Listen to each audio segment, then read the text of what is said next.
Jadi kesimpulannya Pak, dengan situasi sekarang ini apa yang terjadi nih?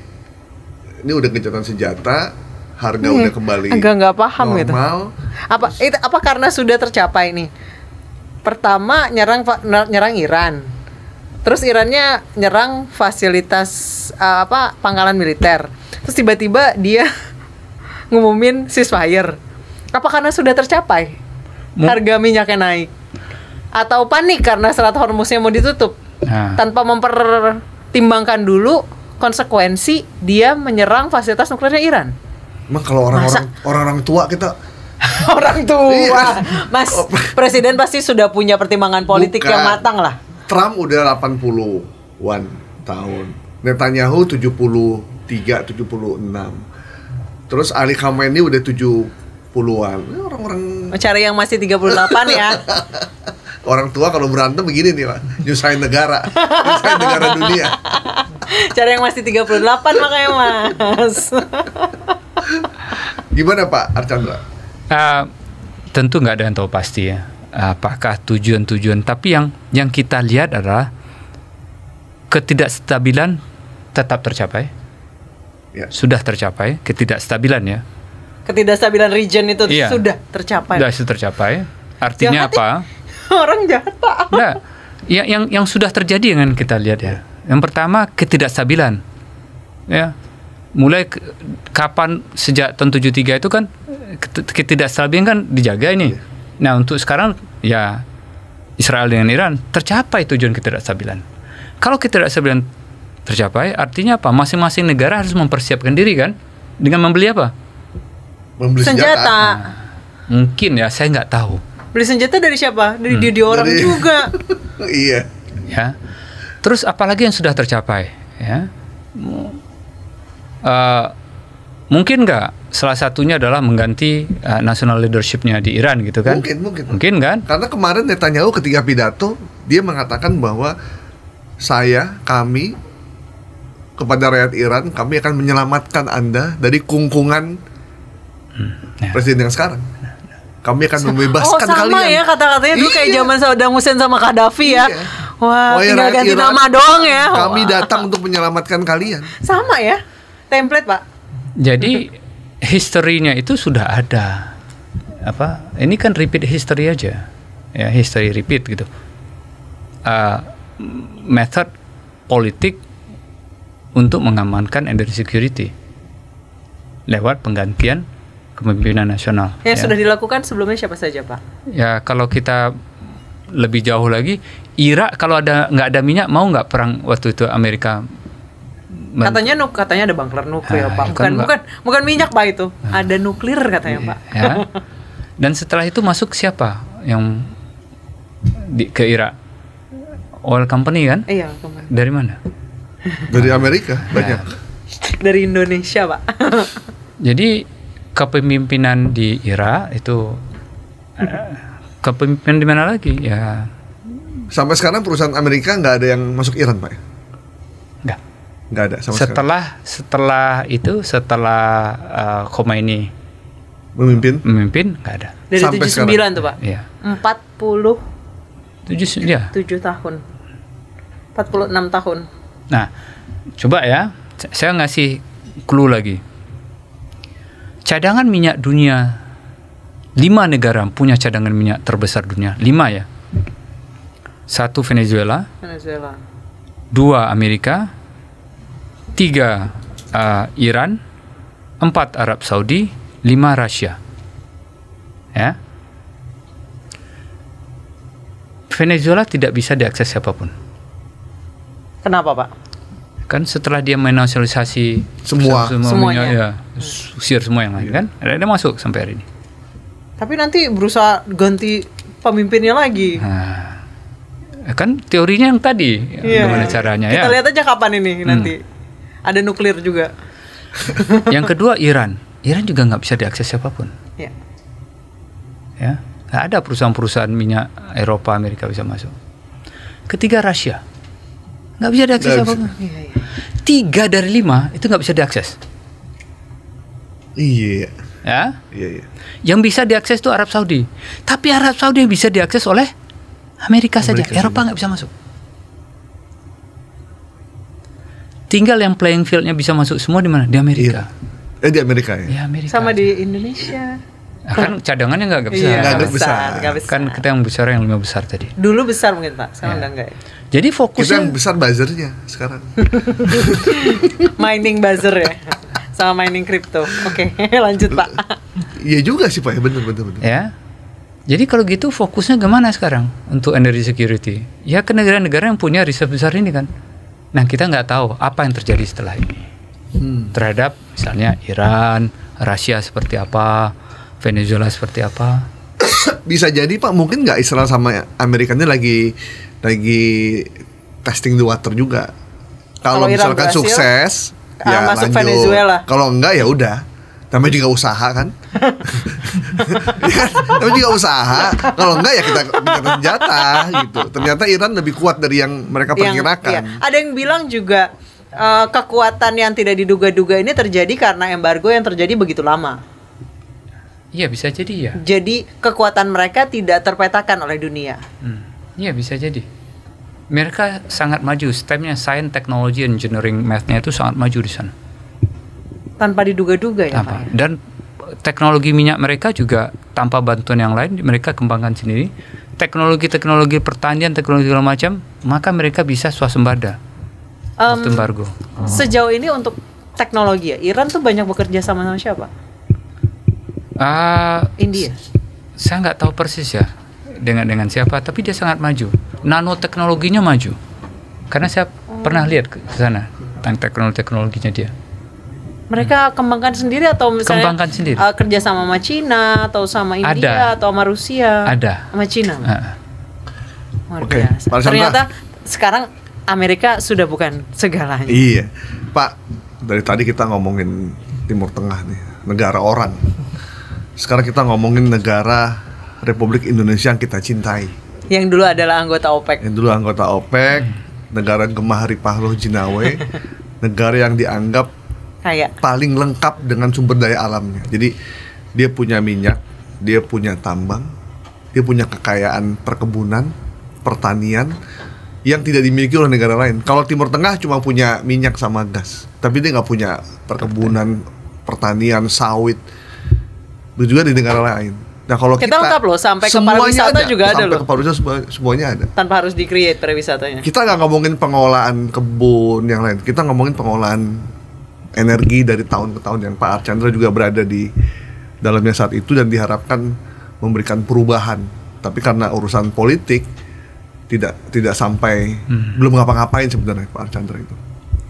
Nah, gimana kondisi kita sekarang Pak? Ketergantungan minyak impor yang begitu tinggi, terus produksi minyak kita yang tidak bertambah sampai sekarang.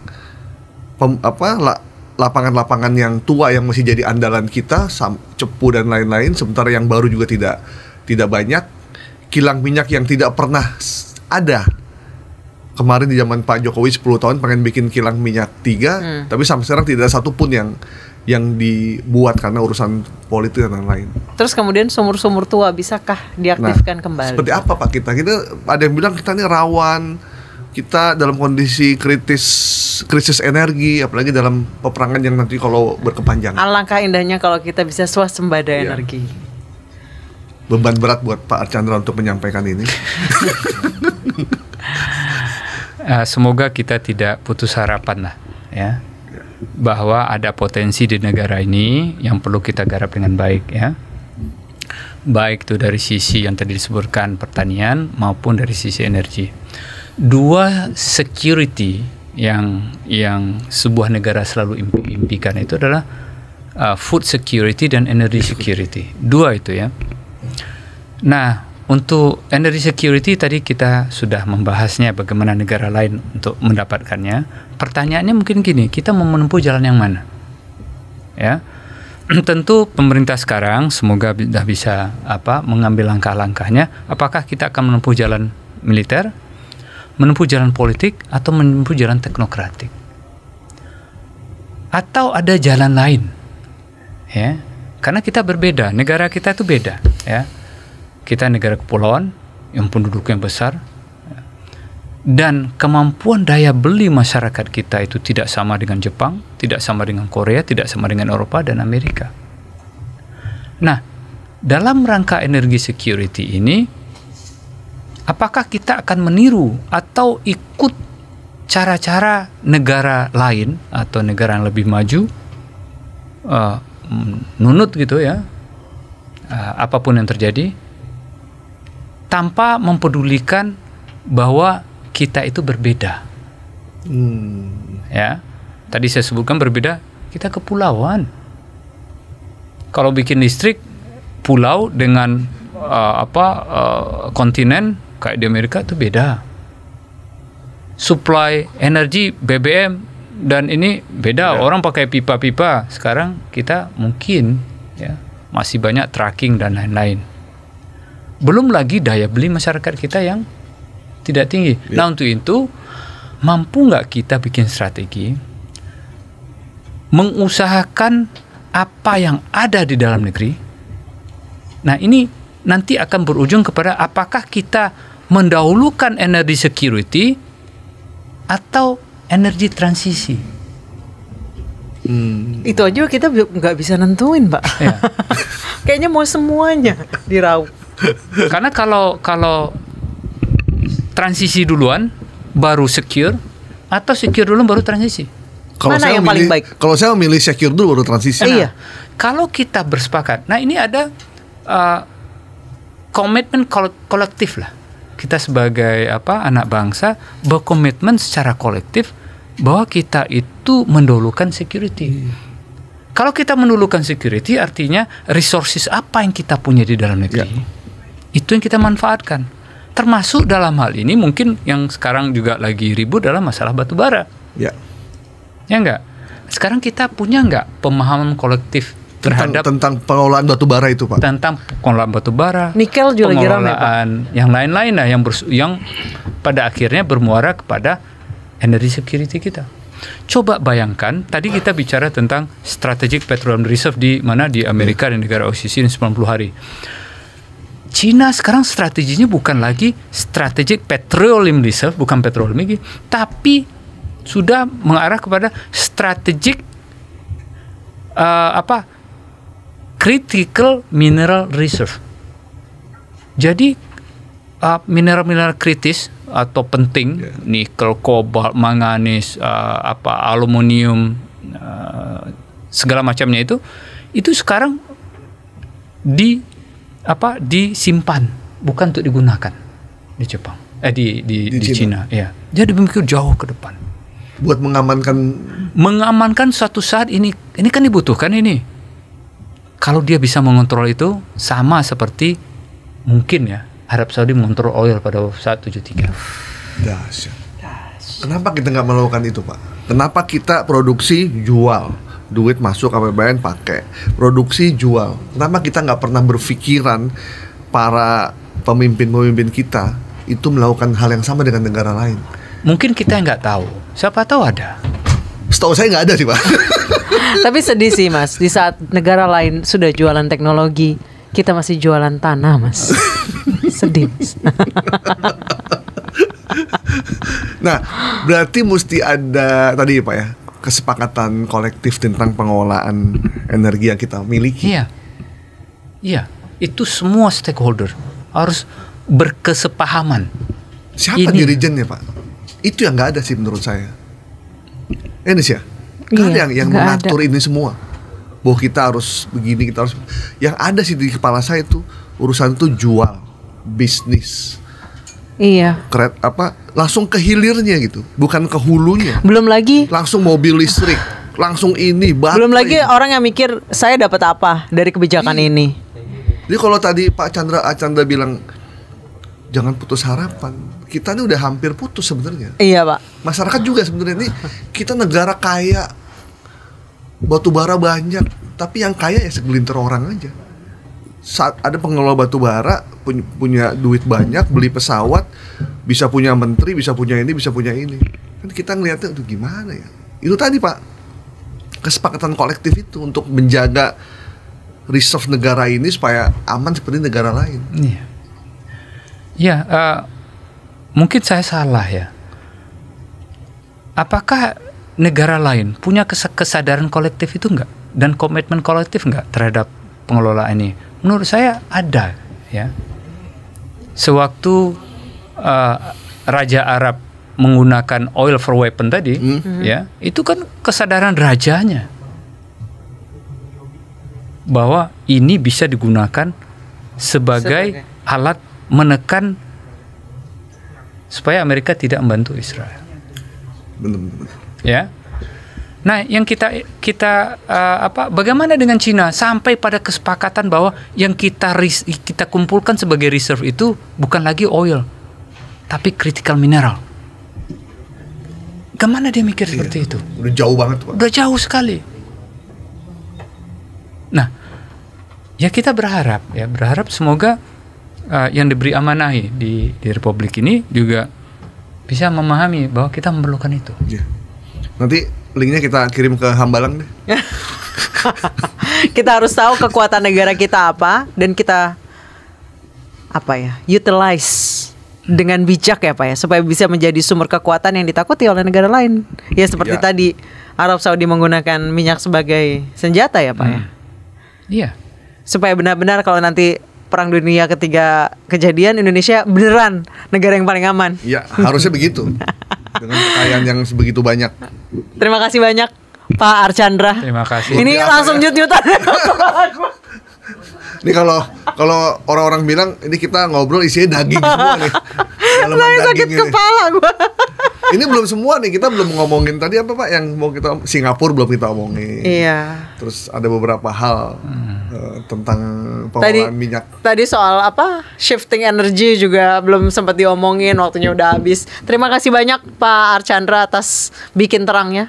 Mohon maaf kalau Hari ini. ada data yang salah atau cara penyampaian yang kurang berkenan, mohon dimaafkan ya. Ya. Semoga Mantap Pak Archandra. apa yang saya sampaikan ya referensinya semoga benar ya, dan juga diterima oleh publik, tidak dengan seolah-olah ini memberikan ketakutan kepada masyarakat atau impact negatif kepada masyarakat terhadap info-info ini. Nggak ada, kita di sini semoga ini tinjauan teknokratik terhadap geopolitik energi. Justru ini memberikan perspektif baru dalam kita melihat konflik di satu kawasan. Iya, Satunya di Timur Tengah, karena ini kalau Pak Archandra bilang tadi, kawasan ini nggak akan bisa tenang. Dia akan terus bergejolak. Tidak melulu soal perbedaan, tidak melulu soal kebencian, Bener. tapi melulu soal ekonomi. Baik, terima kasih Pak Archandra. Terima kasih. Kita sampai jumpa di Bikin Terang pekan depan. Bye-bye, thank you. Terima kasih. Pak Archandra, terima kasih banyak.